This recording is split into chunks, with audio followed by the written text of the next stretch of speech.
ইয়া বাঙালি, তুমি নিজেকে কি ভাবো? তুমি কি এটা ভাবো তুমি জান্নাতে যাবে আর তোমার পরিবার জাহান্নামে পুড়বে? তুমি কি এটা ভাবো? না তুমি এটা ভাবো যে আমি জান্নাতে গেলেই হলো, আমার পরিবার যেখানে যায় যাক?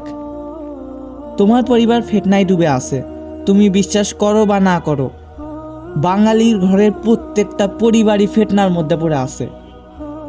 তুমি নিজের পরিবারকে কতক্ষণ সংরক্ষণ করতে পারো? কতক্ষণ? তুমি তো শিক্ষাই দাও না তোমার পরিবারকে। তুমি কি পরিবারকে বাঁচাবে? তুমি কেমনে একটা পরিবার নিয়ন্ত্রণ করবে? তুমি কেমনে একটা পরিবারের নেতা হবে যদি তুমি সেই পরিবারকে ইসলামিক আদর্শের শিক্ষা না দাও? তোমার পরিবার তো ফিতনার মধ্যে ডুবে আছে। তুমি এটা বিশ্বাস করো না? দেখো, প্রত্যেকটা ঘরে ঘরে গিয়ে দেখো, একটা করে যুদ্ধ শুরু হয়ে গেছে। গ্রামের মধ্যে কারেন্ট গেলে কি হয়? অন্ধকার হয়ে যায় পুরো এলাকা। খালি পুরো এলাকায় অন্ধকার হয় না, অন্ধকার হয় পরিবারের যে ঘরের মধ্যে থাকে সেই ঘরও।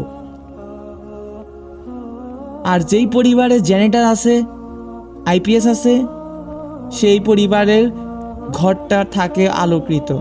তো তোমার ঘরে তুমি আলোকিত রাখতে চাও নাকি অন্ধকার রাখতে চাও? যদি কারেন্ট যায় অবশ্যই তুমি লাইট, ফ্যান এগুলো চলে, এগুলো দেখতে চাও। তো তোমার পরিবার ফিতনার মধ্যে ডুবে আছে, অন্ধকারের মধ্যে ডুবে আছে, তুমি কিছু করছো না কেন? তুমি নিজে নামাজ পড়ো, তোমার পরিবার নামাজ পড়ে না। তুমি নিজে ভালো সুন্নাতি কাপড় পরো, সুন্নাত মানো, তোমার স্ত্রী কিছু করে না, পর্দা করে না। এমন কেন? তুমি কেন তাদেরকে উপদেশ দাও না? চেষ্টা তো করো।